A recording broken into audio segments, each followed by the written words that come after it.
Guys, my name is Shweta and welcome to Radiant Future Classes. तो दोस्तों, आज हम लोग जानेंगे रेप्टिलिया के बारे में। यानी रेप्टिलिया जो जीव होता है रेंगने वाले जीव होते हैं। और ये रेप्टिलिया जो जीव होता है ज्यादातर स्थलीय होता है, कुछ ही होता है जो पानी में रहता है। तो चलिए हम लोग रेप्टिलिया को देखते हैं, इसका उत्पत्ति कैसे हुआ है। सबसे पहले देखेंगे रेप्टिलिया यानी सरीसृप। रेप्टिलिया जो होता है इसमें सरीसृप जीव आते हैं। उसके बाद देखेंगे उत्पत्ति, अर्थात उत्पत्ति जो रेप्टिलिया का होता है रिपियर, अर्थात रिपियर मतलब होता है रेंगना। और लायंस यानी इसका जो उत्पत्ति होता है रिपियर यानी रेंगना। वैसे जीव जो रेंगते हैं उसे हम रेप्टिलिया कहते हैं। और रेप्टिलिया जो होता है ज्यादातर स्थलीय होता है, कुछ जीव जो होता है पानी में पाया जाता है। उसके बाद देखेंगे स्केल, अर्थात ये स्केल जो होता है इसके शरीर पर पाया जाता है। और ये स्केल जो होता है पाया जाता है इसके शरीर पर। और इसके पास देखेंगे बाह्य कर्ण, अर्थात ये जो रेप्टिलिया होता है इसमें बाह्य कर्ण नहीं होता है, इसमें एक छिद्र होता है जिसे हम टिम्पैनम कहते हैं।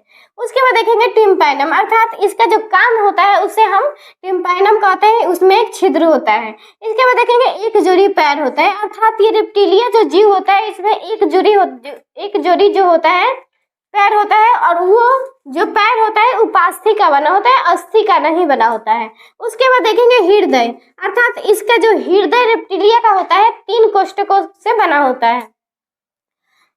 लेकिन अर्थात इसमें जो रेप्टिलिया में जो क्रोकोडाइल आता है अर्थात मगरमच्छ जो आता है इसमें 4 चैम्बर का हृदय होता है। अर्थात ये जो क्रोकोडाइल होता है ये मनुष्य के भांति इसमें 4 हृदय पाया जाता है, अर्थात इसमें 4 चैम्बर पाया जाता है हृदय के। उसके बाद देखेंगे समतापी, असमतापी या कोल्ड ब्लडेड, अर्थात ये रेप्टिलिया जो जीव होते हैं ये कोल्ड ब्लडेड होते हैं। अर्थात कोल्ड ब्लडेड हम उसे कहते हैं जो जीव अपने तापमान के अनुसार अपने शरीर को बदल लेते हैं, उसे हम कोल्ड ब्लडेड कहते हैं। उसके बाद देखेंगे ग्रंथि, अर्थात इस पे जो ये जीव जो होते हैं रेप्टिलिया में इस पे ग्रंथि नहीं पाया जाता है, जिससे इनका जो शरीर होता है सूखा हुआ होता है। उसके बाद देखेंगे त्वचा, अर्थात इस पे जो इसका शरीर जो होता है सूखा होता है। उसके बाद देखेंगे अंतःकंकाल, अर्थात इसका जो कंकाल होता है अस्थि का बना होता है, उपास्थि का नहीं बना होता है। इसके अंदर जो कंकाल होता है मनुष्य के भांति ही इसका जो कंकाल होता है अस्थि का बना होता है यानी हड्डी का बना होता है।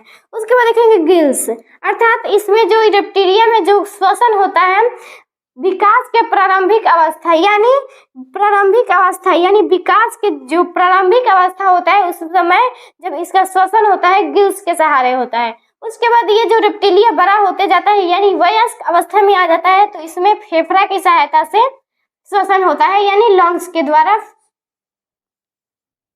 द्वारा इसमें जो श्वसन होता है। उसके बाद देखेंगे वयस्क अवस्था में इसके लंग्स के द्वारा श्वसन होता है। उसके बाद देखेंगे क्लोएका, अर्थात ये रेप्टिलिया जो जीव होता है इसमें एक क्लोएका छिद्र पाया जाता है। और जो क्लोएका जो छिद्र होता है आहार नाल, मूत्राशय तथा जनन अंग उसी के द्वारा खुलते हैं। उसके बाद देखेंगे जनन के पदार्थ, अर्थात जो जनन के पदार्थ होते हैं मल वो सब होता है, जो ये जनन पदार्थ जो होता है क्लोएका के द्वारा ही बाहर निकाले जाते हैं। अर्थात ये रेप्टिलिया में जो जनन पदार्थ होता है क्लोएका के द्वारा ही निकाले जाते हैं बाहर।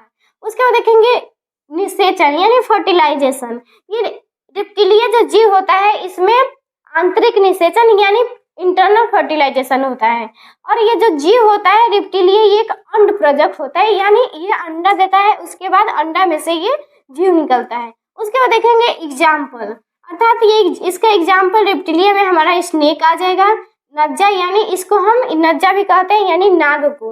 उसका देखेंगे टोटराइज यानी कछुआ, लिजार्ड यानी छिपकली, कोबरा, डायनासोर etc। ये हमारा रेप्टिलिया का हो गया। प्लीज वीडियो को लाइक करें और ऐसे ही वीडियो के लिए चैनल को सब्सक्राइब करें। Thank you.